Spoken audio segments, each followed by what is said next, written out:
Good morning. It's Thursday, January 30th. I'm Janine Herbst from NPR News, and here are today's top stories. More than 24 people have died after an American Airlines passenger jet collided with a U.S. Army Black Hawk helicopter as the plane was landing at Reagan National Airport last night, sending both aircraft into the Potomac River. John Donnelly is chief of Washington, D.C. Fire and EMS, and he says it's a recovery mission now. At this point, we don't believe there are any survivors from this accident. And we have recovered 27 people from the plane and 1 from the helicopter. Transportation Secretary Sean Duffy says they have located both aircraft. The plane was inverted. It's been located in 3 different sections. It's in about waist-deep water, so that recovery is going to go on today. American says there were 64 people on the plane that was traveling from Wichita, Kansas to D.C., including several members of the U.S. figure skating community. There were 3 soldiers on board the military helicopter that was on a training mission. It's among the worst U.S. air disasters in around 15 years. Kash Patel, President Trump's pick to run the FBI, will testify on Capitol Hill today before the Senate Judiciary Committee. He's a longtime Trump ally and former prosecutor, but he also has had a contentious relationship with the law enforcement agency he may run. NPR's Elena Moore reports. Like all of the president's administration picks, Patel is a known Trump loyalist. He worked in Trump's first administration, serving on his National Security Council and then at the Pentagon. He's also been critical of the Department of Justice and the FBI's work. During a podcast interview last fall, Patel said if he were in charge, he would close the FBI headquarters and make it a museum to the deep state.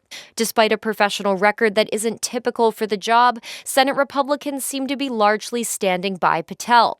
Confirmations are by a simple majority. Trump's nominees can afford to lose up to 3 GOP votes. Elena Moore, NPR News, Washington. Robert F. Kennedy Jr. will be back on Capitol Hill today for the second day of confirmation hearings before a Senate panel. He's President Trump's nominee to be the head of Health and Human Services. Yesterday's hearing was contentious as Democrats grilled him on his stance over vaccines. He's advocated against vaccine mandates and questioned the safety of them. And that's the main reason his critics say he should not be in charge of HHS. NPR's Selena Simmons-Duffin has more. Democrats on the committee really hammered him on the way he has profited from his anti-vaccine work, from lawsuits against drug makers, for example, books, speeches.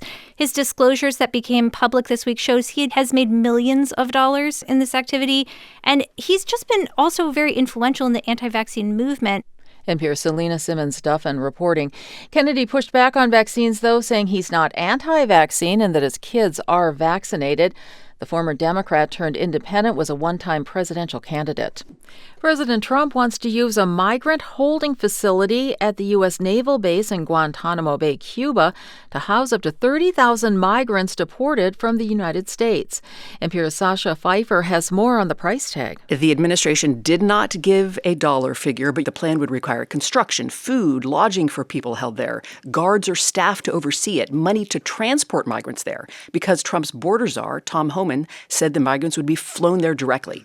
So on cost, Homeland Security Secretary Kristi Noem said only that money would be appropriated by Congress for that. She also said ICE, Immigration and Customs Enforcement, would run the facility. As for when migrants might start being flown there, they didn't say. NPR's Sasha Pfeiffer.